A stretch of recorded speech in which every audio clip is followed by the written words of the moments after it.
Buenas tardes. Vamos a comenzar en el nombre del Padre, y del Hijo, y del Espíritu Santo. Amén. Soberano y eterno Dios, invisible pero todopoderoso, gracias por estar aquí con nosotros. Gracias por invitarnos a escucharte, pues a través de tu palabra tú nos hablas. Te damos gracias, Señor, porque tu palabra es para nosotros lámpara para nuestros pasos, luz en nuestro sendero. Te pedimos que tu Santo Espíritu obre en cada uno de nosotros según tu voluntad, para que podamos caminar siempre como tú quieres, que andemos por el camino del reino. Soberano y eterno Dios, que tu Santo Espíritu prepare nuestra mente y nuestro corazón a la escucha de tu palabra. Divino Espíritu de Dios, obra en mí, como solo tú sabes hacerlo. Digan conmigo, Santo y Divino Espíritu, destruye en mí toda pereza espiritual, toda indiferencia, toda duda, todo miedo. Lléname plenamente de tu luz, de tu sabiduría, de tu paz, de tu amor, de tu alegría. A ti, Divino Espíritu, que eres Dios y siempre nos acompaña.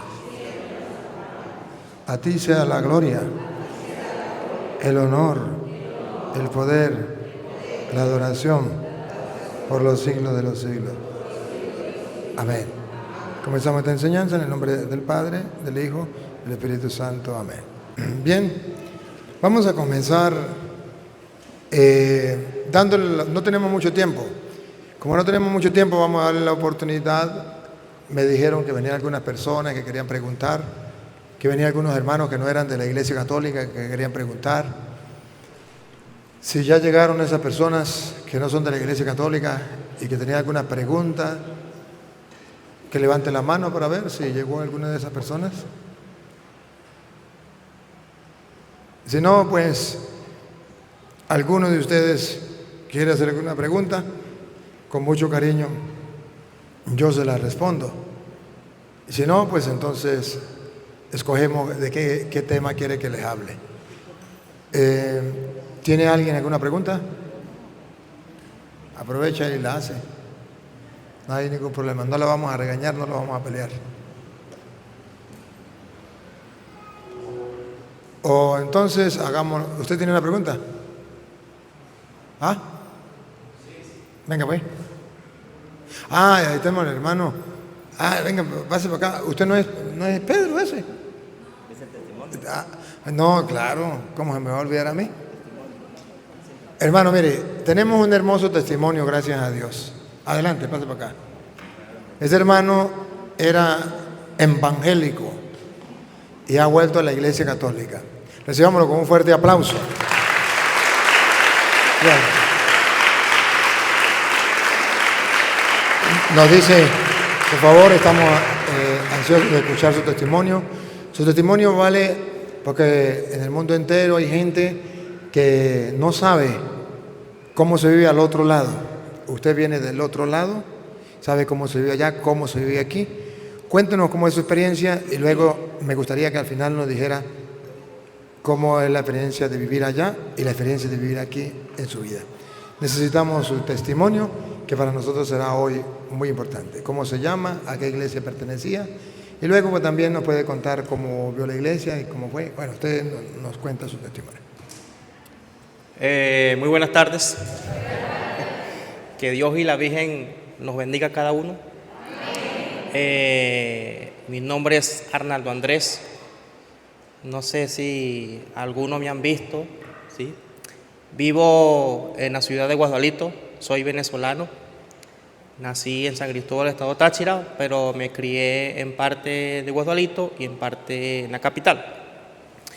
Y pues mi testimonio es el siguiente. Sí, claro, fui pastor protestante por 10 años. Sí, es cierto. Y ustedes se preguntarán, ¿qué hace una persona como mi merced aquí, ¿sí? Es lo siguiente, yo hice la primera comunión a la edad de los 9 años, sí la hice, la primera comunión. Mis padres son católicos, sí, claro, pero no me inculcaron lo que es el catolicismo, simplemente hice la primera comunión y hasta allí. A la edad de los 23 años, llegó a lo que era el protestantismo. Pero me van a preguntar, ¿a usted qué hizo de esa infancia en adelante? Pues de mi infancia fui ocultista, ¿sí? Desde los 7 años hasta los 23 años fui ocultista, ¿sí? Pues fui masón, así lo digo, no me da pena, no me da vergüenza, pero se lo digo aquí. Y pues llegué a lo que es el protestantismo a los 23 años, fue porque tuve un sueño con Cristo, ¿sí? Y pues me fui a una congregación. Ahí duré un tiempo, me formaron, pues erróneamente, porque ahí en la Escritura nos dice que nadie puede leer las Escrituras a su manera. Hay que tener un sacerdote, ¿sí? Un sacerdote para que nos explique, no interpretar a nuestra manera, no. Simplemente un sacerdote que nos enseña y nos explica tal como lo dice la Escritura. Fundé 2 congregaciones, una fue llamada Rey de Gloria y la otra ya estaba fundada, simplemente que me encargaron allí, que fue Vida a las Naciones. Esas fueron las congregaciones en las cuales pues estuve. Y ahora lo siguiente, ¿cómo llegué de nuevo a la iglesia real, a la iglesia católica? ¿Cómo llegué? Sencillo. Hace un año había un amigo mío y estábamos viendo YouTube y apareció un video del padre Luis Toro hablando de los diezmos. Y lo vi y yo digo, me va a perdonar así lo que voy a decir. Yo le digo, uy, ese padre sí es malandro. Así lo dije, ese padre sí es malandro. ¿Malandro? Ajá, malandro. Digo, pero lo voy a ver por segunda vez. Lo vi. Le digo, no, él no es ningún malandro. Simplemente es que él tiene la razón. Busqué las Escrituras y aparece textualmente lo que el padre Toro nos enseña, ¿sí? Que los protestantes, los hermanos protestantes no pueden estar cobrando diezmo. ¿Por qué? Porque ellos no tienen orden sacerdotal. Eso lo podemos conseguir en la Escritura, ¿sí? Y desde allí, bueno, casi prácticamente todos los videos del padre Toro los veo. Más que todo los veo en la noche, que los datos funcionan. ¿Ves? Todas las noches me los veo. Pero hay tantas páginas suyas que no sé cuál es la original. ¿Ve? Hay muchas. Y pues desde allí empecé a estudiar. Me congrego en la capilla de los Corrales, en la capilla del Pilar con el padre Fran Chacón y también el padre que está en el Orsa, Orlando, ¿sí? Ellos son mis maestros y mis mentores, los que pues me están ayudando. Y ese es mi testimonio, ¿sí? Una cosa que dijo el padre, que cómo es la vida allí. Hermanos, no es fácil entrar a ese lugar. Lo que pasa es que el protestantismo tiene muchas ramas, muchas divisiones. Ahora pregunto, si ellos hablan de Dios, ¿por qué tienen un Dios dividido? No es una sola iglesia, que es la iglesia católica. ¿Por qué hay tantas normas? ¿Por qué hay tantos dogmas que en la Escritura no aparecen? ¿Por qué? Es mi pregunta. Y es la pregunta que el padre Toro dice allí, y es la pregunta que yo les digo a los hermanos separados: ¿por qué hay tantas divisiones? ¿Por qué? Si Dios es uno solo, ¿por qué hay tantas cosas? Y ahí dice, Cristo fundó la iglesia católica. Entonces, ¿por qué hay tantas cosas? ¿Por qué? Es mi pregunta. Es eso. Entonces, para mí, la crítica pero yo no le puse cuidado a la crítica. La mayoría de los colegas me criticaron por las redes sociales. Hay otras amistades pues que me respetan la decisión que tomé, pero no la tomé así. Simplemente es que pude entender que estaba mal. Prácticamente, como dicen, salté de la talanquera, ¿sí?, a un lugar que no ese es el correspondiente.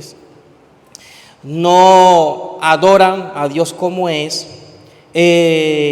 Bueno, cantidades de cosas que son muy groseras y pues no lo puedo decir. ¿Por qué? Porque es grosería y no puedo estar repitiendo la grosería, ¿sí? Porque sería entonces qué estoy dando, qué se está enseñando en la cuestión. Y pues cuando vi los videos del Padre Luis Toro, yo dije en esperanza, ojalá que el Padre Luis Toro algún día venga para la ciudad de Guasdualito. Sí. Y bueno, se dio la oportunidad. Ayer no pude dar testimonio porque me usurparon el turno. Me usurparon el turno y no pude. En ese momento pues llegó un hombre ahí bueno, ustedes van a ver el video, ¿sí? Un hombre allí que prácticamente quería vencer al Padre Toro, quería torear al Padre Toro, pero no lo pudo. ¿Ves? Entonces pues me quitaron el turno y pues lo dejé así. Y pues hablé con el Padre Ronnie y me dijo que pasara. Y me disculpan la tardanza porque llegué tarde, porque laboro, ¿sí? Y pues aquí estoy. Así que le doy las gracias por aceptarme, ¿sí? ¿Y usted fue pastor o era simplemente oveja o era pastor? ¿Ah? Era pastor, tenía una congregación. Porque miren lo importante, ¿no? Lo importante que es de la predicación de la palabra de Dios. La palabra de Dios llega a la mente y al corazón de la persona que busque la verdad. Oye, se entiende que si nadie les ha explicado, si no se han formado, alguien los pueda confundir. Eso es entendible. Lo que no se entiende es cómo... No, con este tramo, con este solo, sí. Lo que no se entiende es cómo, escuchando, no es capaz de agarrar la Biblia, porque si yo no diera capítulos y versículos, tendrían razón. Pero si doy capítulos y versículos, ¿qué le cuesta hacer como el hermano? No, porque yo soy pastor. Pero no importa, agarre la Biblia, abra la Biblia, tómese la molestia, léela. ¿Es verdad o no es verdad que dice? Si es verdad, ¿cómo voy a luchar yo contra la corriente? ¿Cómo me voy a oponer contra la palabra de Dios? ¿Quién soy yo para oponerme contra la palabra de Dios? ¿Quién soy yo? Ayer llegó un hermano diciendo que él sí me iba a demostrar a mí que la Biblia decía que María tuvo más hijos y que yo tenía que convertirme. Y todo el mundo estaba temblando. Estaban temblando. Y yo me reía, yo le decía a la gente, adiós, ya me voy con él, me voy. Porque ellos engañan a los tontos de esa manera. Ellos engañan a la gente, lo asustan diciéndole, está en la Biblia, yo tengo la cita. La gente gritaba, deme la cita. Ya va, así lo iba llevando, ya va. Porque ellos, esa es la manera, la técnica. Pero yo me los conozco, no les creo.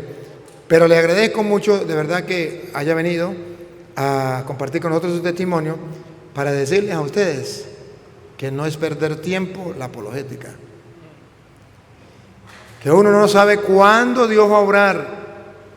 Es verdad que una semilla cae a lo largo del camino, pero también sabemos que es porque el diablo viene y se la roba para que no se crean ni se salven. Otra cae entre espinos, otra entre piedra, pero otra cae en tierra, y esta tierra buena es este hermano. Aplausos pues para el Señor y para este hermano. Gracias. Vaya, compadrito. A ver, ¿hay alguien entonces que quiera preguntar o llegó? Venga, venga para acá. Los que quieran preguntar, pues aprovechen la oportunidad. Mi pregunta es, Padre, para que nos aclare por qué nuestros hermanos protestantes dicen, es que a mí se me ha olvidado, nos lo han explicado, pero a mí se me ha olvidado. Nuestros hermanos no dicen Dios o Yahvé, sino Jehová. Y yo sé que Dios no se llama Jehová. Entonces yo quiero que usted nos explique esa parte. Realmente, cuando Moisés le pregunta a Dios y le dice, tú me mandas, pero cuando el pueblo me pregunte quién me manda, ¿qué tengo que decirle? Y Dios le dijo una frase que ustedes la saben: yo soy el que soy. Yo soy el que soy. ¿Y qué significa yo soy el que soy? En castellano significa, a mí no me abarcan con un nombre. Un nombre limita a la persona. Dios no tiene límite. Por eso Dios dice, yo soy el que soy. Si yo, por ejemplo, digo, esto es una mesa, quiere decir que esto ya no es mesa. Solamente este pedazo está limitado. Si yo digo esto es una silla, quiero decir que esto ya no es silla. Lo estoy limitando. Dios no es limitado. Dios es ilimitado.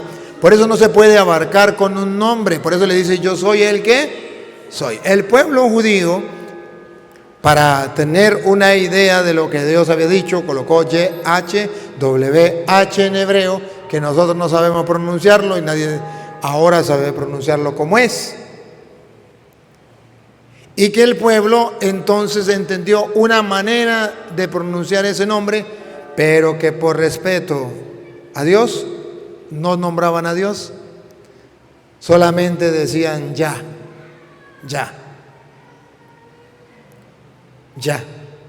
Y después quedó que el nombre solamente lo pronunciaba el sumo sacerdote en el lugar santísimo, una vez al año. Pero luego ya se destruyó el templo de Jerusalén, se destruyó todo, se acabaron los sumos sacerdotes y ahora nadie sabe cómo se pronuncia. ¿Por qué nadie sabe cómo se pronuncia? Porque Dios no se puede abarcar con un nombre. Ahora nosotros, para tener una idea, nosotros decimos que es Yahvé, porque hubo un pueblo que se llamaron los samaritanos, que ellos sí pronunciaban algo cercano a lo que era el nombre que Dios le había dado al pueblo. Y el nombre era Yahvé, según los samaritanos, que no guardaban el respeto al nombre de Dios. ¿Y por qué nosotros sabemos que es el nombre Yahvé y no Jehová el que más se acerca? No es exacto. Porque resulta que todos los profetas tenían que ver con Dios y Cristo también. Y los profetas todos estaban dedicados al Señor. Por eso la mayoría de profetas, observen ustedes que terminan, Elías terminan Ia, Isaías, Jeremías, Abdías, Tobías. Incluso Jesús se llama el Mesías. Todo termina Ia. ¿Por qué Ia? Porque el pueblo, al no pronunciar el nombre de Dios, quedó solamente con Ya. Pero esa Y al comienzo es Y, pero al final es I. Pagüey, Araguaney, ¿sí? Con Y. Annei, con Y, eso en ahí. Entonces, ¿cómo sabemos que era Ya? No Jehová, J-E, sino por la terminación de los nombres de los profetas y la terminación del Mesías. Elías, Jeremías, Abdías, Tobías, Zacarías, todos terminan en Ia, significa Ia, de Yahvé, que solamente pronunciaban Ia. Por eso, aleluya significaba alabanzas a Yahvé. Alabanzas a Yahvé. Y como todos tenían IA, entonces nosotros entendemos que era más aproximado Yahvé que Jehová. Porque si no dijera elige, el nombre de Elías no sería Elías, sería elige, Jeremije, Abdije, Isaíje, el Mesije. Era imposible. Pero eso en el Antiguo Testamento. Ya en el Nuevo Testamento ya no tenemos problema. Porque en el Nuevo Testamento Jesucristo, ¿cómo llamó a Dios? Padre. Pare de sufrir. Cuando vayan a orar, digan, Padre nuestro. ¿Y él cómo llamaba a Dios? Padre, si quiere, aparte de mí este cáliz. Él ya lo nombra Padre. Y nos enseña a nosotros que Dios es Padre. Por eso ya nosotros no nos preocupamos que si es Yahvé o si es, ¿cómo es? Jehová. Pero Jehová es un título errado que se le da a Dios. ¿Hago otra preguntita?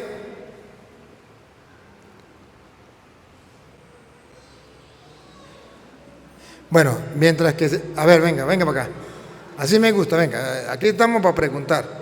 Y aprovechamos para preguntar. No importa la pregunta. Yo estoy haciendo una investigación sobre vocación, entonces quería saber, ¿usted es misionero? ¿Qué hace un misionero? Misionero es el que le delegan una misión, un trabajo específico, una función. Yo soy misionero de la misericordia. ¿Y qué es eso? El Papa buscó en el mundo entero, de todos los países, 1000 sacerdotes. Y le dio una misión específica que no la tienen los otros sacerdotes ni los obispos, que es perdonar los pecados reservados a la Santa Sede. Hay pecados que el obispo de aquí no tiene potestad, no tiene permiso para perdonarlos, pero que yo sí. Por ejemplo, usted agarra una hostia, la pisotea y la escupe, usted no se puede confesar ni con el párroco, ni con el obispo, tiene que ir directamente al Papa o conmigo. Es un pecado reservado a la Santa Sede, ¿cómo que llama? La profanación de la Eucaristía. Si él no es sacerdote, pero él dice, bueno, yo voy a fundar la iglesia no sé qué, y me visto de cura y digo que yo soy sacerdote católico y se sienta a confesar, y la gente va y se confiesa con él, no siendo sacerdote, él no puede confesarse con el obispo de aquí y con ningún obispo, ni con ningún sacerdote, tiene que ir al Papa. O tiene que confesarse con un misionero de la misericordia.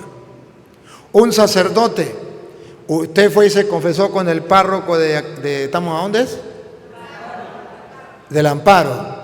Usted fue y se confesó con el párroco del Amparo. Y le dijo al padre, mire, padre, yo soy la hija de Petronilo y resulta que yo aborté. Y el padre va y le dice a Petronilo, mire, ¿sabe que su hija me dijo que había abortado? Ese padre queda excomulgado de la iglesia. No se puede confesar con otro padre ni se puede confesar con un obispo, tiene que ir al Papa. Porque está revelando el secreto de confesión y eso lo excomulga, lo deja fuera de la iglesia. Y es un pecado que otro sacerdote no tiene la potestad para perdonar. Perdón, la potestad no, la autorización. La potestad sí, porque si se está muriendo, la persona en el peligro de muerte sí lo puede hacer. Se llama pecados reservados al Papa. ¿Qué significa reservados? Que un obispo lo podría hacer, pero el Papa le dice no lo haga, me lo reservo yo. ¿Me capta? Que otro sacerdote podría hacerlo, pero el Papa le dice no lo haga, me lo reservo yo. Se llama reservados. Pero en el peligro de muerte el Papa dice si está peligrando de morir, dele la absolución. Cualquier sacerdote le puede dar la absolución. Ajá. Entonces, son pecados así, el sacerdote misionero de la misericordia, en el caso mío, tenemos la potestad y el encargo, la misión de perdonar los pecados que le toca al Papa. ¿Por qué? Porque el Papa no puede recorrer el mundo entero. Y entonces nosotros, ¿dónde vamos? Vamos representando al Papa. Y la persona, en vez de ir a Roma, pues viene al sacerdote de la misericordia. El misionero es el que tiene una misión. A ustedes ven ahorita, estos días van a ver misioneros por aquí. Ellos tienen otra misión, son misioneros, pero tienen otra misión. ¿Cuál es la misión? De ir a las casas a predicarle el evangelio de Jesucristo. Hay un pasaje de la Escritura específico que ellos ahorita tienen como misión, que es el de San Lucas, capítulo 15, el hijo pródigo. Esa es la misión. Ellos van a llevar ese evangelio, una misión. Van a predicarlo. ¿De parte de quién? De parte de la iglesia. Eso se llama misionero. A la orden. ¿Otra preguntita? Aprovechen, venga, hagan la cola aquí. Hagan la cola, venga, hagan la cola ahí. Buenas tardes. Padre, con una protestante me dice que el matrimonio no está sujeto a la ley divina, sino con solo casarme por el civil es suficiente para Dios. O sea, que me quiso dar a entender, entendí yo, que solo con casarme por el civil ya no está la fornicación, ni los otros pecados que se cometen, el adulterio, todo eso. Gracias. Eso no es verdad. ¿Cómo sabemos que no es verdad? Le puedo dar dos citas. San Mateo capítulo 19, versículo, lo podemos leer del versículo 5 por allí. San Mateo capítulo 19, versículo 5, viene hablando de lo que es el matrimonio. Escuchen. Y dijo: por esto el hombre dejará padre y madre y se unirá a su mujer. El matrimonio es un hombre con una mujer, no un hombre con un hombre, ni una mujer con una mujer. Se unirá a su mujer.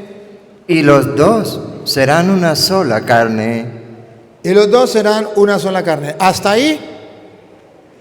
Entonces, hasta ahí, si llegara hasta ahí nomás, entonces sería válido el concubinato.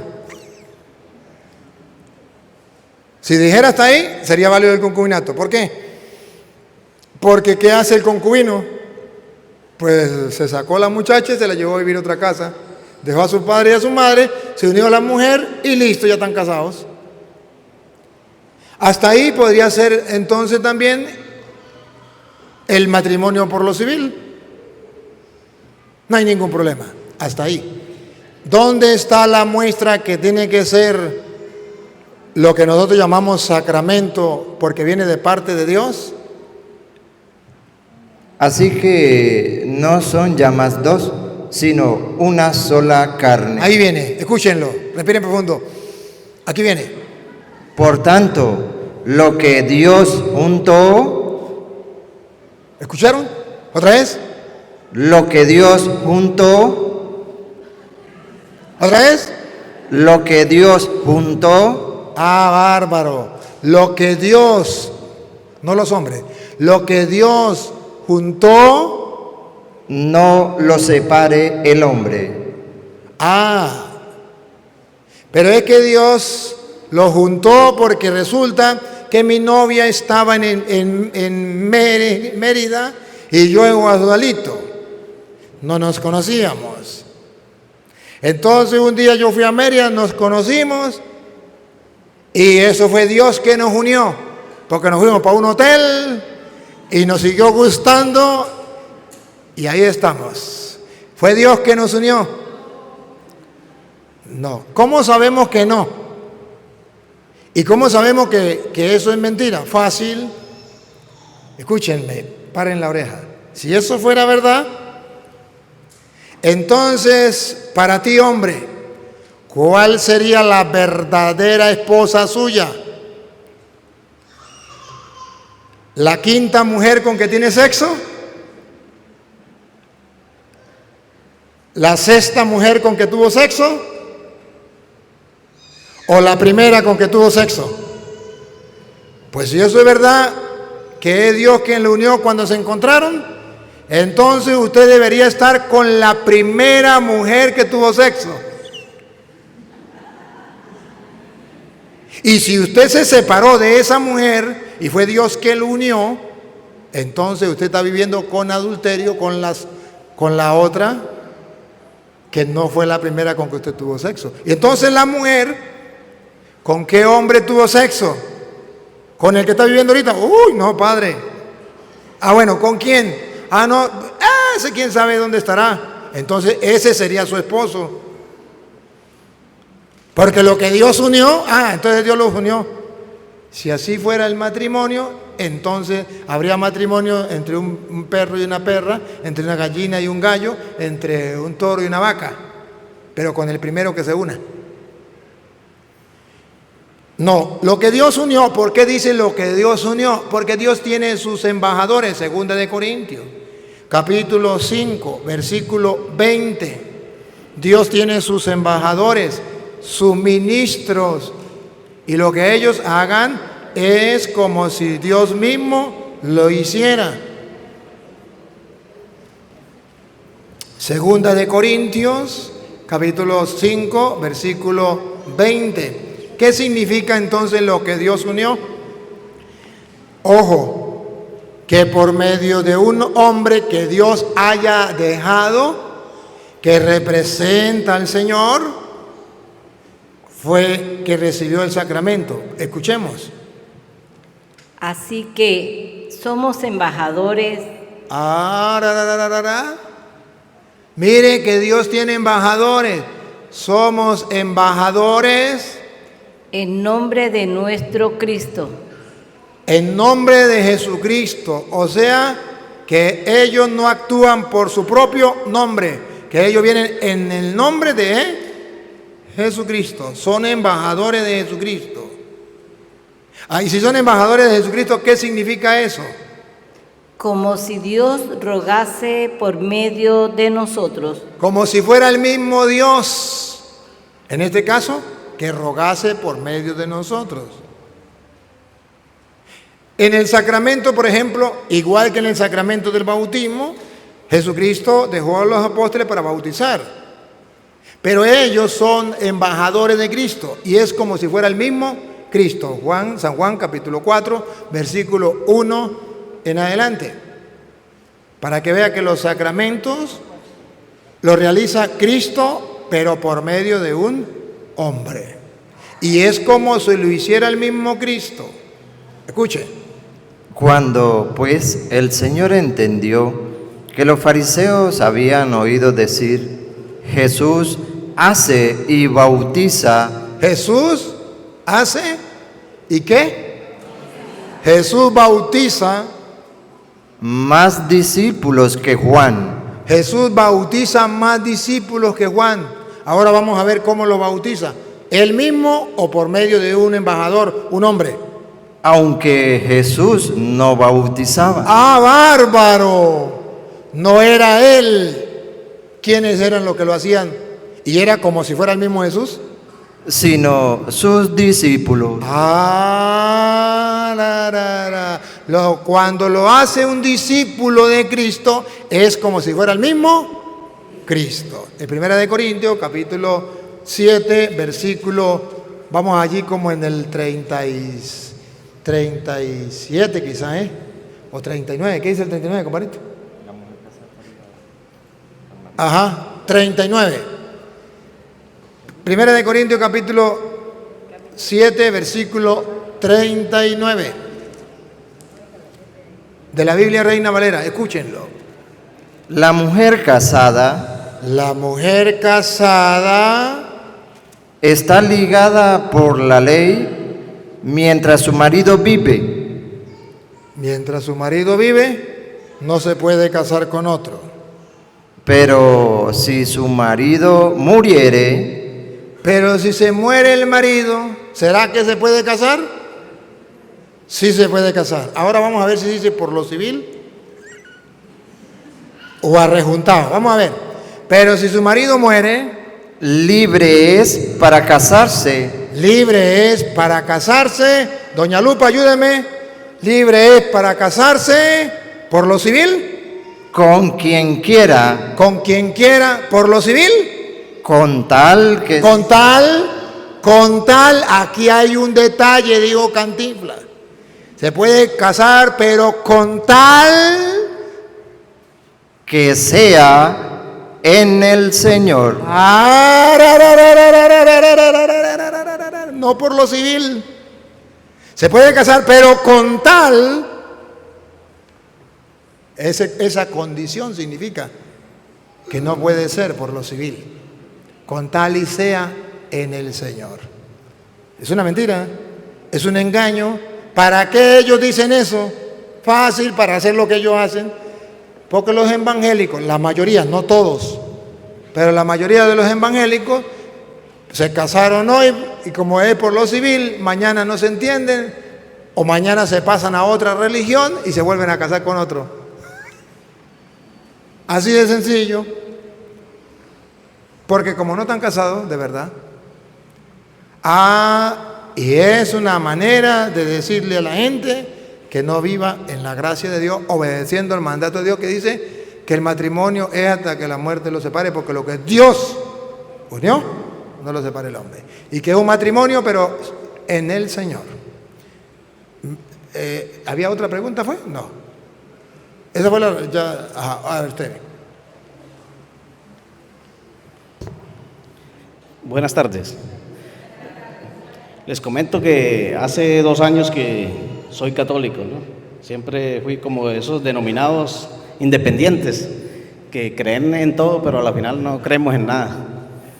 Fui a muchas iglesias y me gustaba, pensaba que la iglesia de Dios era lo mejor de cada iglesia, como tal, de cada denominación. Pero hay una cita bíblica que me quema el coco últimamente y es 1 de Timoteo capítulo 3.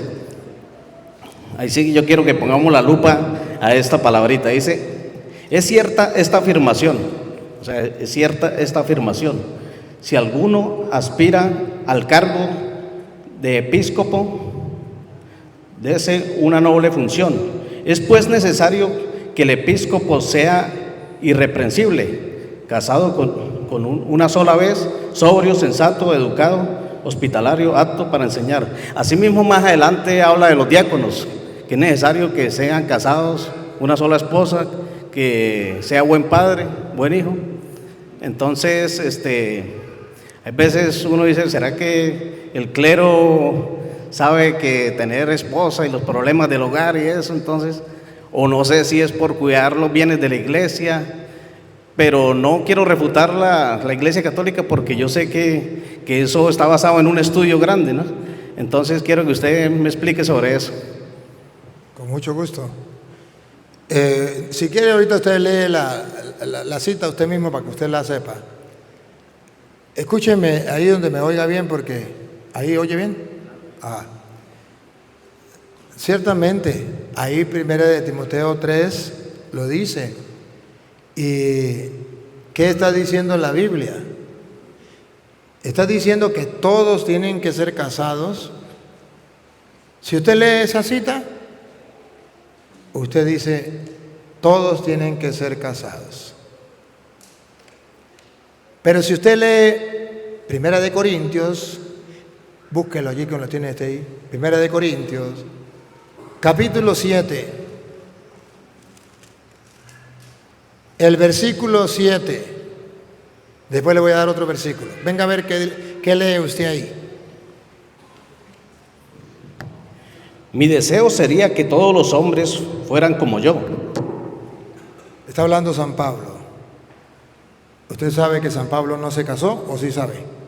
¿Sabe o no sabe que San Pablo no se casó? No se casó. Y San Pablo dice, mi deseo es que todos los hombres sean como yo. Sigue. Mas cada cual tiene Dios su gracia particular. Leyó mal. Otra vez. mas cada cual tiene de Dios su gracia particular. Observa que hay varias gracias, no una sola. Cada cual tiene de Dios su gracia particular. Unos casados y otros solteros. Si usted lee donde dice que tienen que ser casados, usted dice, todos tienen que ser casados. Si usted lee donde dice que tienen que ser solteros, usted dice, todos tienen que ser solteros. Pero si usted lee donde dice que cada uno tiene su gracia particular, entonces usted dice, unos pueden ser casados y otros pueden ser solteros. Y en la iglesia existen las dos cosas. En el occidente, en la parte de nosotros, los sacerdotes no nos casamos, pero en el oriente sí se casan. En la iglesia tenemos las dos cosas, las dos, sacerdotes casados y sacerdotes no casados, porque en la Biblia aparecen las dos cosas. Solamente que ustedes y yo estamos acostumbrados a ver los sacerdotes no casados, que nos tocó esa parte. Pero luego, aquí dice, cada uno tiene de Dios, ¿su qué? Su gracia particular. Siga. Unos de una manera, Uno de una manera, casados, otros de otra. solteros. No obstante digo a los célibes, A los célibes, ¿cómo era Pablo? Célibe. Digo a los célibes y a las viudas, y a las viudas, bien les está quedarse como yo. ¿es malo o es bueno? Dice, bien les está quedarse como yo. Pero él está respondiendo a la pregunta que le hicieron en el versículo 1, 7.1. Lea el versículo 7.1. Él está respondiendo a la pregunta que le hicieron, la misma que usted me hizo a mí. Se la hicieron a él. Ponga cuidado. Pero si no pueden contener... No, el versículo 1. Listo. En cuanto a los que me habéis escrito, Le escribieron una pregunta y él va a responder. bien le está el hombre abstenerse de mujer. Él está respondiendo a la pregunta que le hicieron. Y él dice, uno tiene un don de una manera, otro de otra. A los célibes le digo, quédense como yo. Bien le está al hombre quedarse sin. Ahora en el versículo 32 da la explicación. Versículo 32. Ahí mismo. Versículo 32.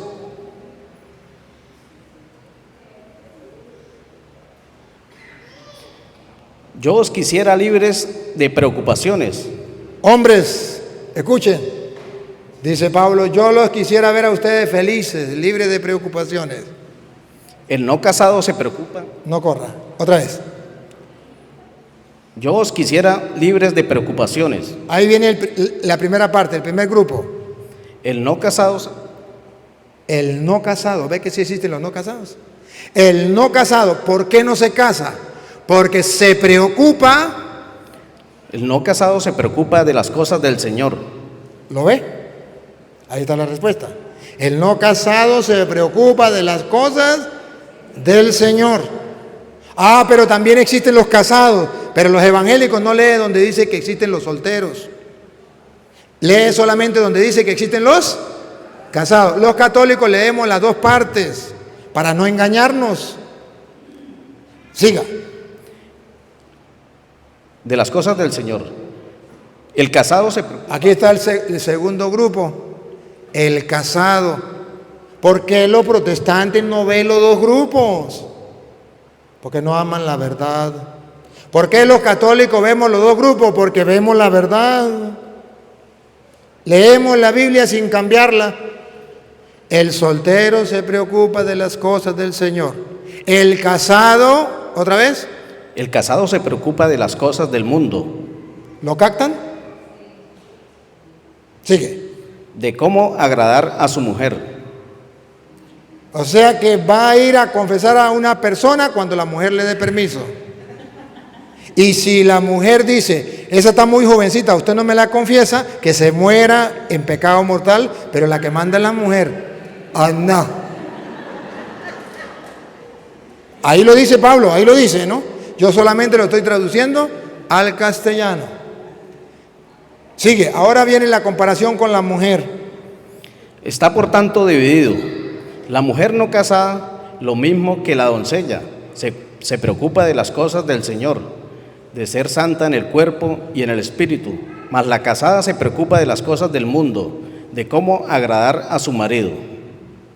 Ahí está su respuesta. Muchas gracias. Bueno, pues. Otra preguntita.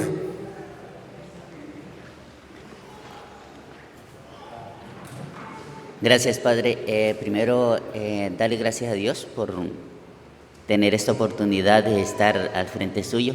Desde hace una época vengo siguiendo sus videos y pues me ha agradado mucho. Y la verdad que nunca pensé estar tan cerca de usted, pero le doy gracias a Dios por eso. Mi pregunta es que he estado, digamos, por algunas personas que han estado, digamos, analizando pues la situación, cómo se vive y todo eso. Entonces pues he encontrado algunas personas que dicen que vienen 3 días de oscuridad. Entonces pues la verdad que no he tenido oportunidad de preguntar a alguien si esto puede existir o qué, o es mentira o algo. Entonces usted es la persona que me puede aclarar ese punto. Pues eso siempre lo han dicho, y sobre todo los evangélicos andan diciendo eso, y muchos católicos lo repiten.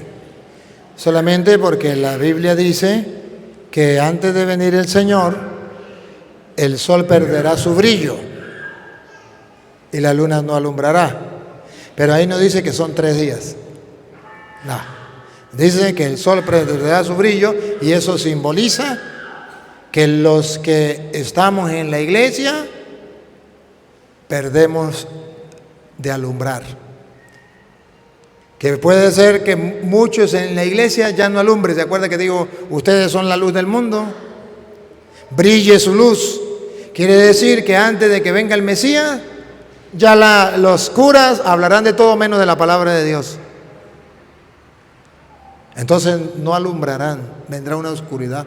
Pero es oscuridad más que física, es una oscuridad, es espiritual, pero no dice que sean 3 días, eso es mentiras.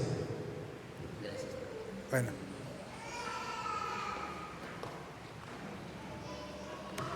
Buenas tardes. Bueno, tengo muchísimas preguntas, pero antes tal vez ni se la termine haciendo porque me va a tocar ver todos sus videos para tener la respuesta de todas las dudas que tengo. Sin embargo,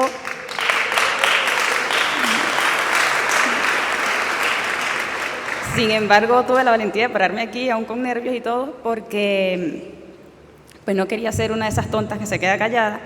Y pues yo también tengo un testimonio. Vengo de las otras iglesias, de las iglesias protestantes. Y si puedo resumir. Bueno, soy hija de Doris y Miguel y ninguno de ellos dos, aunque dicen ser católicos, jamás los vi en la iglesia católica ni se casaron. Así que para mí no lo son. Quien reconozco como católica es a mi abuela. Y cuando yo era pequeña, ella eventualmente, uno que otro domingo, me llevaba a la iglesia católica. Y yo recuerdo que pues sí sembró en mi corazón las oraciones del Angelito de mi guarda, el Padre Nuestro, todo esto, ¿no? Y cuando tuve 20 años, tuve la oportunidad de vivir con ella otra vez y seguí yendo a la iglesia católica eventualmente. Pero aunque hubo una semilla, no estaba todo el conocimiento de la iglesia católica, o sea, era mucho todavía lo que tenía por aprender. Recuerdo que me gustaba muchísimo la palabra de Dios y el abrazo de la paz, hasta ahí. A mis 20 años mi abuela tuvo que viajar para Canadá, me hicieron la invitación, pero por razones de estudios decidí quedarme. Soy muy empática y estando en la fila de la iglesia católica al momento del abrazo de la paz, ya tenía 20 años, pude darme cuenta que pues no era muy agradable para las esposas, porque yo le daba abrazo de la paz a Raimundo y todo el mundo. Pues comencé a sentir como los celos de algunas personas, como los celos. Entonces decidí irme a otra iglesia evangélica y noté algo, que ese mismo domingo la palabra de Dios en la iglesia católica era exactamente la misma que se pronunció en la iglesia evangélica. Y sin embargo también noté que, pude identificar lo que venía de parte de Dios y lo que estaba entre los hombres. tanto los pastores como el sacerdote, que a todas estas pues también son seres humanos. Ese mismo día también pareció que se pusieron de acuerdo y el sacerdote hizo señalamientos al pastor, igualmente el pastor al sacerdote. Entonces yo, bueno, me quedo con lo de Dios y lo otro es humanos. Cuando llego a la casa me encuentro con un vecino que había ido a otra iglesia evangélica y pues compartimos lo que habíamos recibido de parte de Dios y me sorprendió que era exactamente la misma palabra.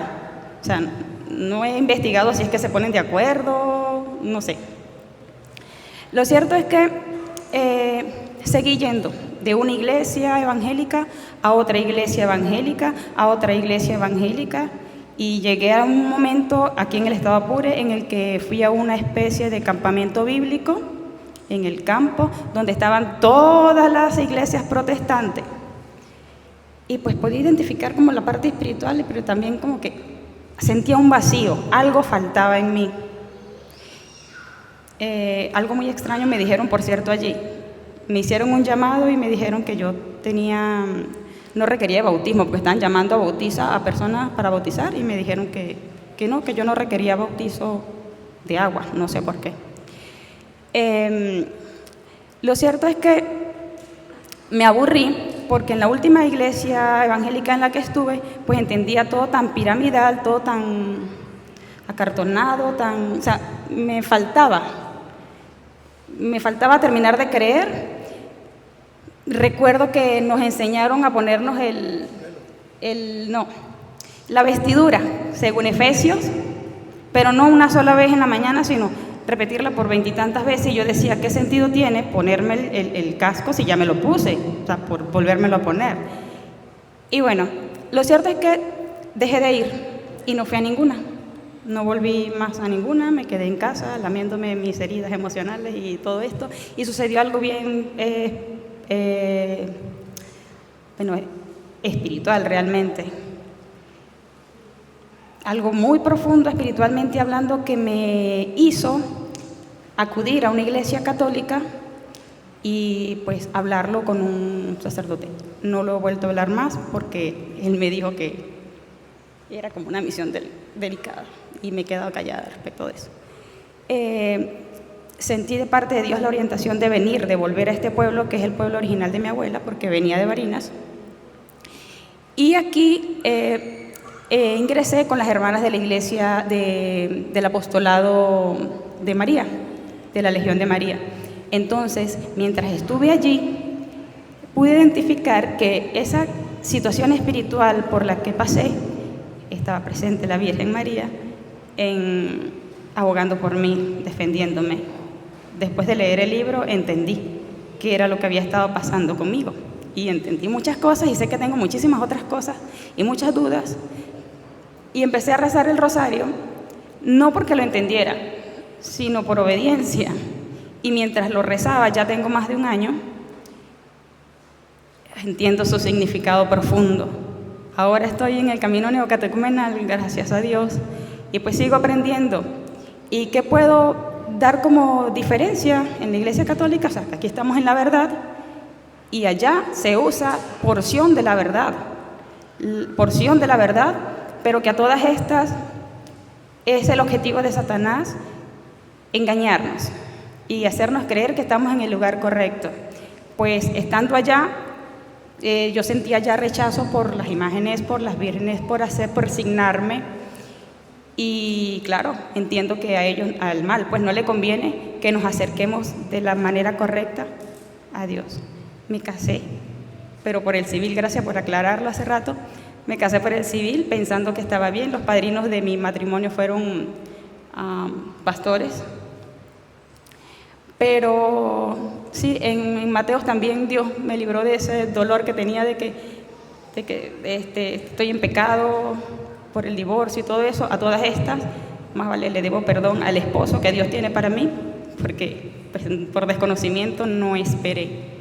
Pero bueno, era el testimonio que quería dar relacionado a eso. Gracias, un aplauso para la hermana. Voy a aclararle lo que ella terminó diciendo. En los hermanos separados hay un pedazo de verdad. Sí, Señor.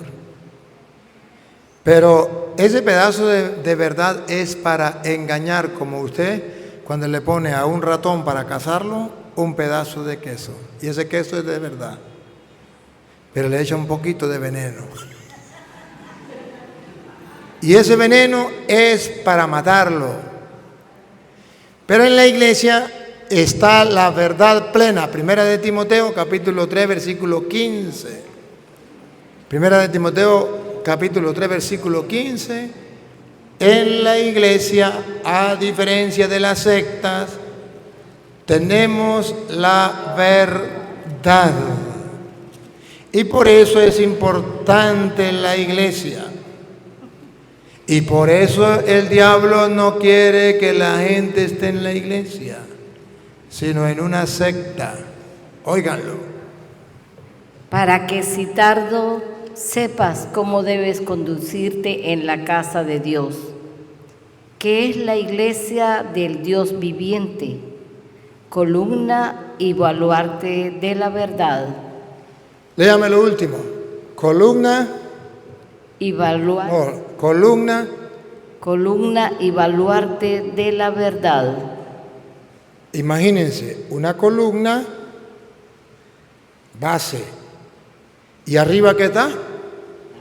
La verdad. ¿Qué sostiene esa verdad en alto? La columna. ¿Y cómo se llama la columna y base de la verdad? E indiscutiblemente. Atrás. Es columna y base de la verdad. ¿Qué es columna y base de la verdad? ¿Las sectas o la iglesia? Vamos a ver. Que es la iglesia del Dios viviente. Atrás, ¿no? La iglesia del Dios viviente, mire, a diferencia de las sectas. La iglesia del Dios viviente, ¿qué es? Columna y baluarte de la verdad. Solo en la iglesia del Dios viviente, la que fundó Jesucristo, que es Dios, usted puede tener la certeza, la seguridad, porque es columna, es base, que usted tiene la verdad. Las sectas no tienen la verdad. Ayer ustedes vieron a un hombre protestante que pertenece a una secta, decía tener la verdad. Y le decía a la gente que él sí me iba a dar a mí la cita donde decía María tuvo más hijos. Esperamos y al final habló donde dice que Jerusalén, que es la madre de los judíos, y Jesús era judío, y los otros judíos eran sus hermanos. Entonces habla que los hermanos de Jesús, los hijos de su misma madre, que no se refería a la Virgen María, sino a los judíos, lo mataron. ¿Y cómo sabemos que no eran los hijos de María? Porque los hijos de María no lo mataron fueron los judíos. Entonces nos damos cuenta que estaba hablando era de Jerusalén, que es nuestra madre, decían ellos. Y nosotros ahora decimos que la nueva Jerusalén es nuestra madre, no la antigua Jerusalén. Pero él venía con mentiras, pero haciéndole pasar por verdad, cosa que no es. La verdad la vamos a encontrar en la iglesia. Pero ojo, el diablo viene obrando para hacer engañar a la gente y apartarlo de la verdad, o sea, de la iglesia. Recuerde que la iglesia es columna y base de la. Entonces, cuando el diablo aparta a la gente de la verdad, la está apartando de la iglesia. Cuando la aparta de la iglesia, lo está apartando de la verdad. Sí. Pero es que Cristo es la verdad. Claro, Cristo es la verdad, pero es la cabeza de la iglesia. Y la iglesia es su cuerpo. Si Cristo es la verdad, pues entonces ¿dónde vamos a encontrar la verdad? Si la iglesia es el cuerpo de Cristo. Pues la vamos a encontrar en la iglesia. ¿Cómo sabemos que la verdad la vamos a encontrar en la iglesia? Porque Cristo es la verdad y Cristo es la cabeza de la. Entonces, ¿dónde vamos a encontrar la verdad? En la iglesia, es su cabeza. Ahora, ¿por qué los protestantes no enseñan eso? Porque el diablo los engaña. Segunda de Tesalonicenses, capítulo 2, versículo 9 en adelante, nos va a mostrar que vendrán hombres impíos que por el poder del diablo vienen engañando para que la gente no ame la verdad que está en la iglesia. Pues la iglesia es columna y base de la verdad. Pues la iglesia es el cuerpo de Cristo y Cristo es la verdad. ¿Dónde vamos a encontrar la verdad? En la iglesia. Ella es el cuerpo y Cristo es la cabeza. ¿Quién tiene la verdad? La iglesia es su cabeza. Va. Escuche lo que dice segunda de Tesalonicenses capítulo 2 versículo 9. Inicuo, cuyo advenimiento es por obra de Satanás. Vean que viene alguien que viene con obras de Satanás. ¿Qué va a hacer con el poder de Satanás? Pongan cuidado. Con gran poder. Viene de parte de Satanás con gran poder. Noten que esa es la palabra que los protestantes usan para engañar al católico y conquistar a la gente. Aquí sí hay poder, aquí sí hay poder. Noche de poder, noche de milagro, jornada de milagros y de poder. Otra vez. Con gran poder y señales. Y señales, milagros. Y prodigios. Milagros, prodigios. Mentirosos. Esto es lo que los católicos no saben. Que el diablo viene a través de unas personas que vienen con gran poder, prodigios, milagros, al servicio de la mentira. Repítalo. Con gran poder y señales y prodigios mentirosos, y con todo engaño de iniquidad para los que se pierden, por cuanto no recibieron el amor de la verdad para ser salvos. No les importó la verdad para salvarse. Y la iglesia es columna y base de la verdad. Y ahí vamos a encontrar la verdad plena. Y como no quisieron amar la verdad, sino se fueron tras los milagros, y ahí sí hay poder, ¿qué hace Dios? Por esto Dios, ¿qué hace Dios? Les envía un poder engañoso. ¿Por qué dice que Dios les envía un poder engañoso? Porque ellos vienen de parte de Dios. Yo vengo de parte de Dios, yo soy profeta, evangelista, apóstol, y yo tengo poder, y hacen milagros. Porque Dios les envía un poder engañoso. ¿Para qué? Para que crean la mentira. ¡Ah, bárbaro! ¿Cómo lo dibuja la Biblia? Dios les envía un poder engañoso para que crean en la mentira. A fin de que sean condenados todos los que no creyeron a la verdad. La iglesia es columna y base de la, pero hay gente que no le cree a la iglesia, que es columna y base de la verdad. Entonces los agarró el diablo con sus mentiras. ¿Y cuál es la ventaja que trae el diablo? Que hace milagros con gran poder. Los católicos nunca han leído esto, ni lo creen. Muchos de los que se han metido en evangélicos dicen, es que yo vi un pastor que hizo un gran milagro. Mi tía estaba en silla de ruedas. Yo vi cuando se levantó y le digo, en el nombre del Señor Jesús, levántate. Y se levantó. Por eso yo soy evangélica.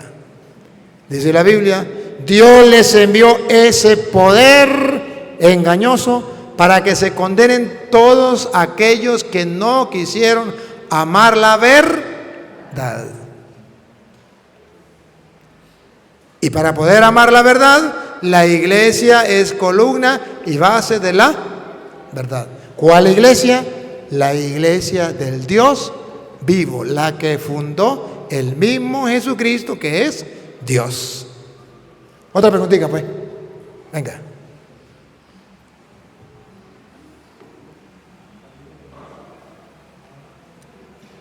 Buenas tardes. Padre, mi hija estudia en un colegio adventista y allí dicen que no deben adorar imágenes, tampoco la dejan presignarse o cuando vamos a una imagen lo agarran a son de burla. Entonces yo quisiera que usted me diera una respuesta allí. Primero voy a decirle por qué no le dejan persignar. Porque persignarse es hacerse dañar en la cruz o persignarse. ¿Qué me habla? Hacerse la cruz.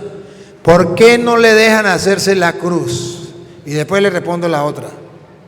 No le dejan hacerse la cruz porque la señal de la cruz es señal del cristiano, según dice Marcos 8:34 de la Biblia Reina Valera, los protestantes. Por eso los adventistas y los protestantes no permiten que se hagan la cruz, porque ellos no siguen a Cristo verdaderamente. Puro engaño. Jesucristo, ¿qué dijo? Y llamando a la gente y a sus discípulos les dijo. ¿Qué les dijo Jesucristo? Si alguno quiere venir en pos de mí. Los que quieran seguir a Cristo, los que no quieran, agarren otro camino. Pero el que quiera seguir a Cristo, levante la mano el que quiera seguir a Cristo. Bueno, ahora le pregunto a los evangélicos que nos siguen a través de las redes sociales, ¿ustedes quieren seguir a Cristo? ¡Oh, sí, aleluya! Bueno, paren la oreja y ahí va. Jesús le dijo a sus discípulos, el que quiera seguirme, en pos de mí, niéguese a sí mismo. Niéguese a sí mismo. Vean lo que viene.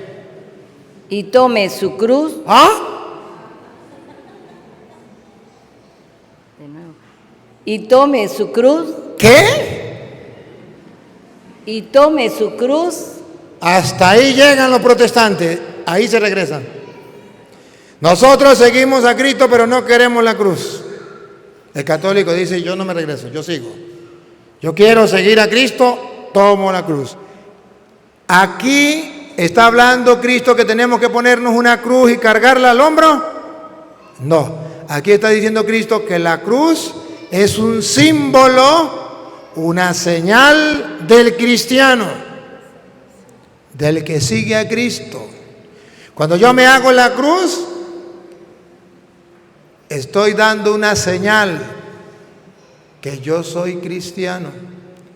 Los protestantes dicen, cuando usted se hace la cruz, está llamando a la muerte. No se haga la cruz porque usted está llamando a la muerte.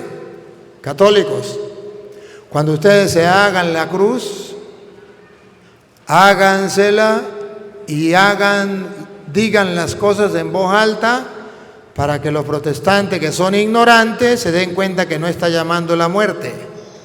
Usted cuando vea a un protestante que está al lado y usted se hace la cruz, usted diga, en el nombre del Padre y del Hijo y del Espíritu Santo estoy llamando al Padre, al Hijo y al Espíritu Santo. Esa no es la muerte, ese es Dios. Pero la ignorancia de los protestantes es tan crónica, que dice que cuando uno se hace la cruz está llamando la muerte. Venga muerte que te estoy llamando. Claro, como el católico no lo dice en voz alta, el católico se hace la cruz y lo dice mentalmente. Ya, no lo hagan mentalmente, hágalo en voz alta. Venga Padre, Hijo y Espíritu Santo y me acompaña. Pero ellos engañan a la gente diciendo que cuando usted se hace la cruz está llamando a la muerte. Venga muerte y me acompaña. A Petronilo le patina el coco, le patina el coco, le patina el coco. Mire que nosotros, la iglesia es sabia. La iglesia cuando le hace la cruz, usted no se hace la cruz sin decir nada. Usted se hace la cruz diciendo, en el nombre del Padre y del Hijo y del Espíritu Santo. Para que sepa por qué se hace la cruz. ¿A quién está invitando? Pero esto no sabe el protestante. El protestante dice, es que la cruz es señal de muerte. No. Es señal del cristiano. El que quiera seguirme, tome su cruz y sígueme. Es señal del cristiano. Si usted va en un avión, a mí me tocó que viajar y un momento que el piloto dijo, perdí el control del avión, viene una tormenta, está muy peligroso, amárrese el cinturón, va manejando el piloto automático y todo el mundo se asustó y nos fuimos, avión vacío. Y nos fuimos, el avión se fue. Eso es horrible. Yo dije, hasta aquí fue. Pero ¿sabe qué? Ahí me di cuenta que la gente hace así. La gente hace, ¿sabe qué significaba eso? Que se iban a tirar del avión por la ventana. ¿Sí? No. Si fuera señal de muerte, me voy a tirar por la ventana, miren, me voy a tirar por la ventana. No. Estaban invocando a Dios. Es símbolo. Entonces me di cuenta quiénes eran cristianos. Es símbolo del cristiano. Pero a pesar de que el católico sabe que es símbolo del cristiano, el diablo le tapa la mente para que no se dé cuenta que el evangélico lo está engañando. Pero eso es señal de muerte. Yo he ido al mundo entero y he retado a los protestantes del mundo entero que me den la cita donde dice que la cruz es señal de muerte. Y un día va a llegar uno igualito que el de ayer a decirme, ahora sí deja de ser cura y mete a protestante, pero tampoco me va a dar la cita. Eso no existe. O la cruz es maldita. ¿Dónde lo dice la Biblia? ¿Por qué dice mentiras?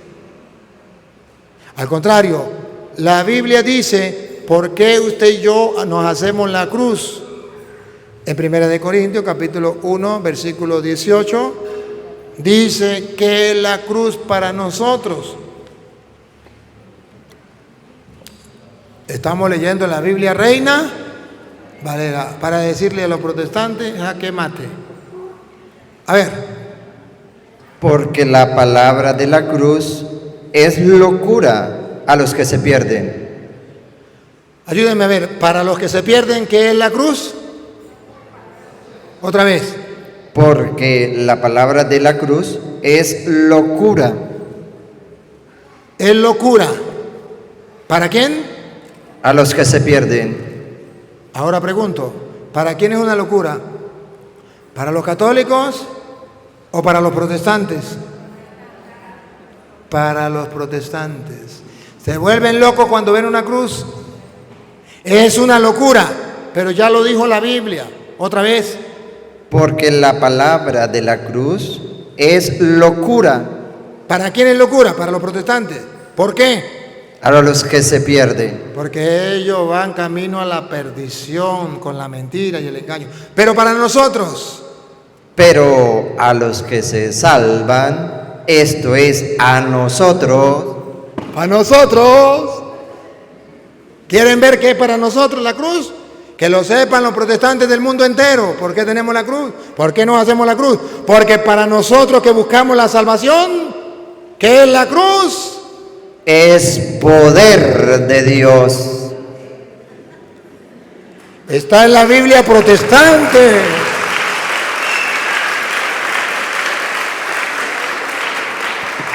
Es poder de Dios. ¿Y por qué los protestantes no aman la cruz? Porque ellos no trabajan con el poder de Dios. Porque ellos no buscan a Dios de verdad. Porque ellos le tienen miedo a la cruz como el diablo.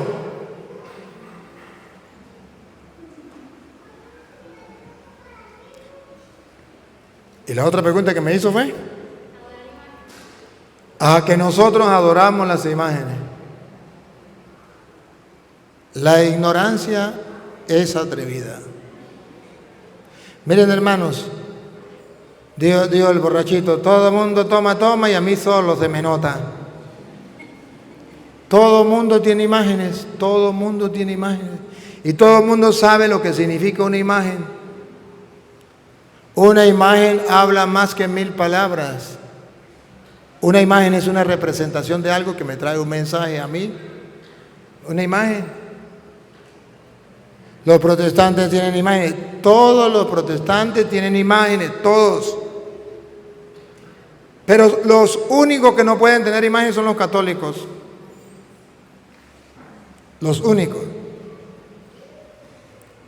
No sé si ustedes vieron la entrevista que le hicieron al hijo del presidente Maduro, a Nicolásito. ¿Cómo que llama la que le entrevistó? ¿Cómo es? Patricia Poledo. Y le preguntó sobre Dios. ¿Y sabe qué dijo Nicolásito? Que María Leonza era el Dios de Venezuela. Hicieron una imagen de María Leonza en grande. Y lo dice públicamente. Véanlo, Patricia Poledo entrevista a Nicolásito. Y verán ustedes cómo este señor dice que María Leonza es Dios. ¿Y dónde están los protestantes? ¿Por qué no le dicen a Nicolásito que eso es idolatría? Que eso es malo, que eso es pecado. Eso sí es idolatría. Idolatría es tener otro Dios. Idolatría no es tener una imagen. Los protestantes tienen en el bolsillo, tienen imágenes y las tratan con cuidado y con cariño. Pero eso no es idolatría, porque no creen que es Dios. Nosotros tenemos las imágenes, sí, pero creemos que Dios no. Ellos no saben qué es adorar. El pueblo de Israel adoró una imagen, ¿se acuerda? Cometió un pecado.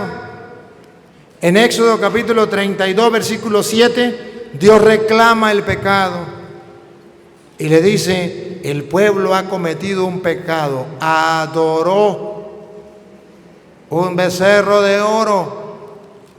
¿Cuándo lo adoró? ¿Por qué lo adoró? Los protestantes no saben qué es adorar, escuchan cantar el gallo y no saben dónde. 32:7. Entonces Jehová dijo a Moisés: anda, desciende, porque tu pueblo que sacaste de la tierra de Egipto se ha corrompido. Pronto se han apartado del camino que yo les mandé. Se han hecho un becerro de fundición y lo han adorado. ¿Y lo han? Ese es el problema. El problema no es que hayan hecho una imagen. ¿Cuántas imágenes no hayan hecho? El problema es que esa imagen la adoraron. ¿Quieren ver qué es adorar? Presten atención. ¿Cómo la adoraron? Presten atención. Aquí viene la explicación, cómo la adoraron. Y le han ofrecido sacrificios. Primero, le ofrecieron sacrificio como hacen con María Leonza en el monte, ¿cómo es? En la montaña de Sorte. Le ofrecieron sacrificio. Segundo, y han dicho: esto es adorar. Véanlo, que lo sepa el mundo entero que es adorar. Le han dicho: Israel, estos son tus dioses. Lo que hizo Nicolásito, diciéndole a Venezuela: María Leonza es Dios. Eso sí es idolatría. ¿Y por qué los protestantes no son capaces de decir nada? Porque el gobierno les tiene prometido equipar iglesias protestantes. Todas las iglesias protestantes las va a equipar el gobierno. Entonces mueran callados, porque si no, no les equipan la iglesia. No pueden decir nada. Pero eso sí es idolatría. ¿Por qué no se la cantan? La ignorancia es atrevida. Las imágenes no son ídolos. Los protestantes dicen: las imágenes son ídolos. Mentiras. Primera de Corintios capítulo 16 versículo 26, creo que es 16, 26. Primera de Corintios, de Crónica, perdón, Crónica. Primera de Crónicas, confundo Crónicas con Corintios. Crónicas 16:26. ¿Qué es un ídolo? ¿Qué es un ídolo? Escuchen bien. Para los protestantes, un ídolo, ¿qué es? Una imagen. Pero para la Biblia, que es palabra de Dios, ¿qué es un ídolo? Aquí está. Porque todos los dioses de los pueblos, atención, son ídolos. ¿Qué es un ídolo? En boca de los protestantes, las imágenes. En boca de la palabra de Dios, ¿qué es un ídolo? Porque todos los dioses de los pueblos, no las imágenes de los católicos, los dioses de los pueblos son ídolos. Pero no fueron a clase. Ese día no fueron a clase. No estudian la Biblia. Entonces dice, las imágenes son ídolos. Qué ignorancia más grande. Si las imágenes son ídolos, ¿por qué ellos tienen imágenes? Es desconocimiento de las Escrituras. Otra preguntita, pues.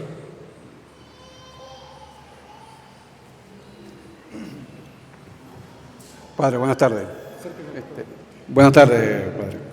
Quiero aprovechar la oportunidad primeramente para darle las gracias, porque soy integrante del tercer nivel del curso de apologética que está patrocinado por la parroquia de Acárico, Estado Portuguesa, de Alaure, dirigida por el hermano Henry Colmenares. Ya estamos ahorita en el tercer nivel, solo por la gracia de Dios estamos culminando. Y aprovechar aquí y decirle a los hermanos y hacer una sugerencia a ustedes que nos hable un poquito, por lo menos lo básico, de lo que es la apologética. Yo en mi caso particular desconocía, ¿verdad? Yo leí en varias partes apologética, pero en sí lo desconocía. Y terminé haciendo el curso. El curso es por un año. Le digo acá a los hermanos que tengo el material que nos han facilitado. El que lo quiera se lo puedo enviar por correo, por WhatsApp. Una serie de libros que están, si puede decir, suministrados por aquí por el Padre Luis Toro, todas esas clases, donde nos habla de lo que hemos escuchado hoy y todo lo que es la materia bíblica, pues. Entonces, esa es mi sugerencia, Padre, y de verdad agradecido. Sí, hermanos, ¿qué es la apologética? La apologética es el conocimiento y defensa de la fe. Eso es apologética. Conocimiento y defensa de la fe. La gente dice es que la Biblia no habla que tenemos que defender la fe. Eso es pelear. La Biblia no se hizo para pelear. Y la apologética es pelear con los evangélicos. No, la apologética no es pelear con los evangélicos. La apologética es predicarle a los evangélicos, demostrarle con la Biblia a los evangélicos que están equivocados, que están engañados, están engañando. La apologética es decirle a los que traen la Biblia, la están interpretando mal, así no es. En San Mateo, en el capítulo 4, San Mateo capítulo 4, el diablo va a tentar a Jesucristo. Y ustedes verán cómo tienta el diablo a Jesucristo. Lo tienta de tres formas. La primera, la segunda y la tercera. Vamos a escucharla. Entonces Jesús fue llevado por el Espíritu al desierto para ser tentado por el diablo. ¿Ustedes creen que también ustedes van a ser tentados por el diablo? ¿Sí o no? Bueno, Jesús también fue tentado por el diablo. Aquí en la Biblia dice cómo el diablo nos tienta. Y después de haber ayunado 40 días y 40 noches, tuvo hambre. Y vino a él el tentador y le dijo: si eres hijo de Dios, di que estas piedras se conviertan en pan. Él respondió y dijo: escrito está, no solo de pan vivirá el hombre, sino de toda palabra que sale de la boca de Dios. El diablo le dice: haz que esas piedras se conviertan en pan, y Jesús le dice: está escrito. ¿Cómo se defiende Jesucristo del diablo? Con las Sagradas Escrituras.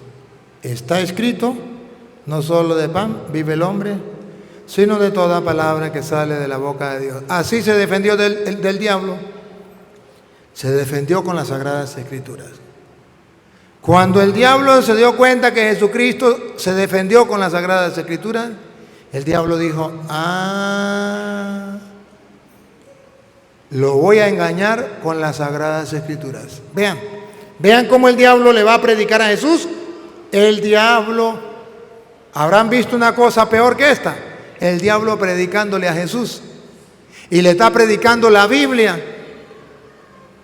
Miren cómo el diablo le predica la Biblia a Jesús. Pregunto, si el diablo va a predicarle a Jesús la Biblia, ¿será que no lo va a tentar a usted?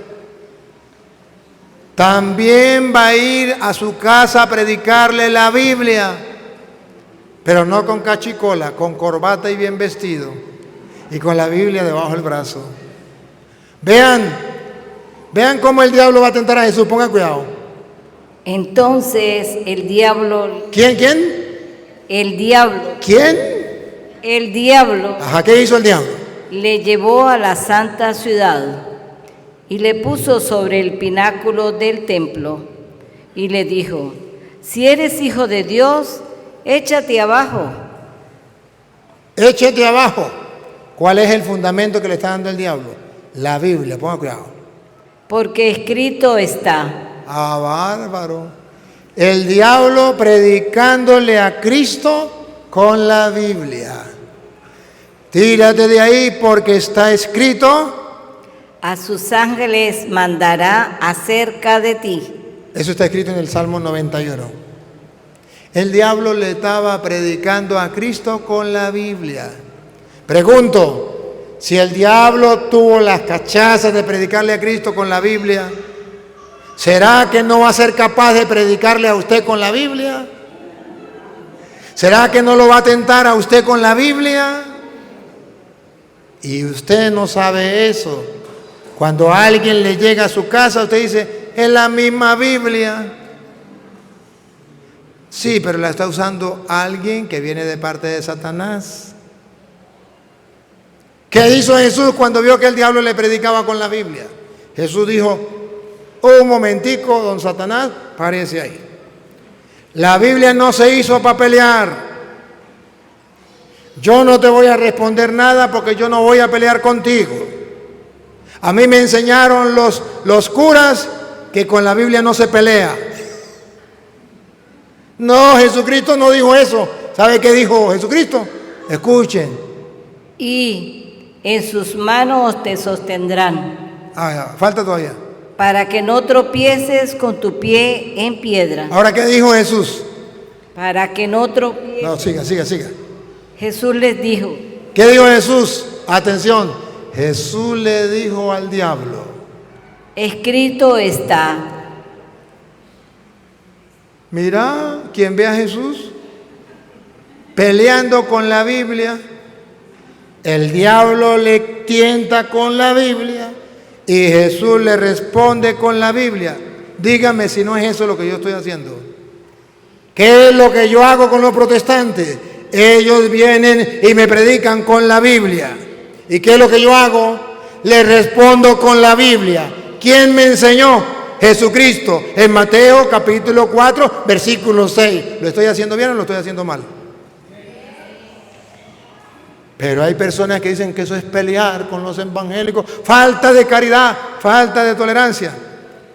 Pues Jesucristo tuvo falta de tolerancia con el pobre diablo. Faltó a la caridad con el pobre diablo. No, hermanos. Aquí Jesucristo está diciendo que a tu casa te va a llegar el diablo a predicarle la Biblia torcidamente. Y que usted debe conocer la Biblia, y eso es apologética. Conocer la Biblia para responderle que así no son las cosas. Eso se llama apologética. Si no está en la Biblia, no me crean. Si no está en la Biblia, no me crean. Pero ahí está. ¿Por qué no hacerle caso a lo que dice la palabra del Señor? Porque andan tontos por ahí repitiendo, la Biblia no se hizo para pelear. Y a mí me da mucha risa con los protestantes, porque los protestantes llegan a predicarle a su casa con la Biblia y le dicen cuántas cosas con la Biblia.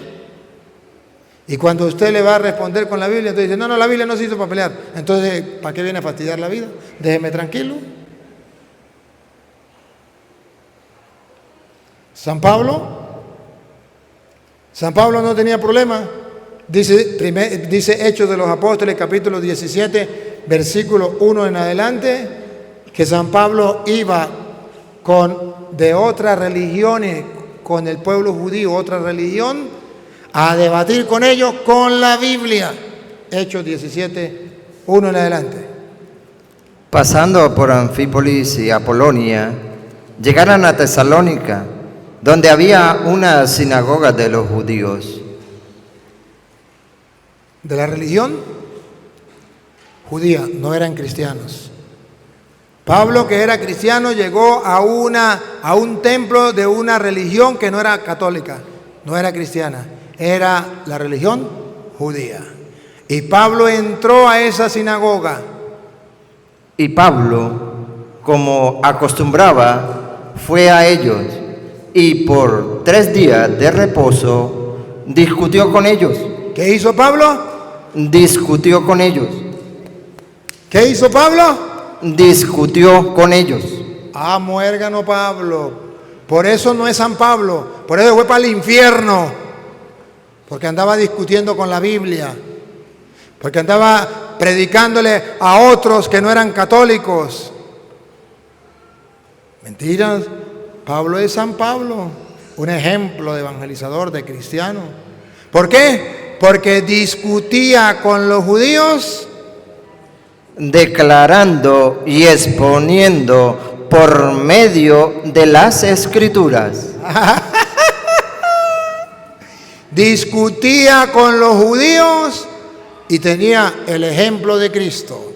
El ejemplo de Cristo es que hay que hacerlo con las sagradas Escritura. ¿Otra vez?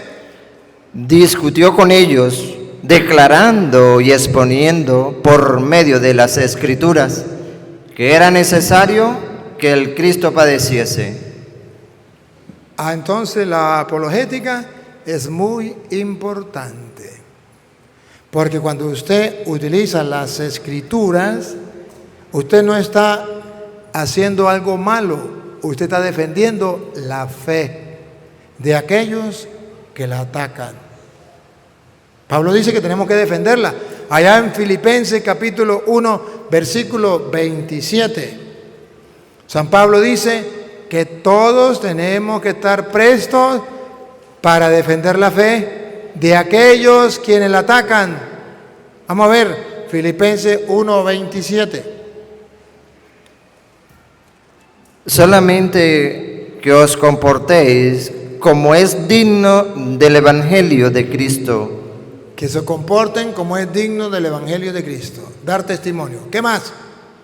Para que o sea que vaya a veros o que esté ausente, oiga de vosotros que estáis firmes en un mismo espíritu. Que se mantengan firmes en un mismo espíritu. Siga. Combatiendo. Subrayen esa palabra. ¿Otra vez? Combatiendo. Subrayen esa palabra otra vez con la lupa. ¿Qué dice Pablo que tenemos que hacer? Combatiendo. Combatiendo. Unánimes. Todos juntos, unidos. Por la fe del Evangelio. Por la fe. Hay que combatir por la fe del Evangelio. ¿Qué más?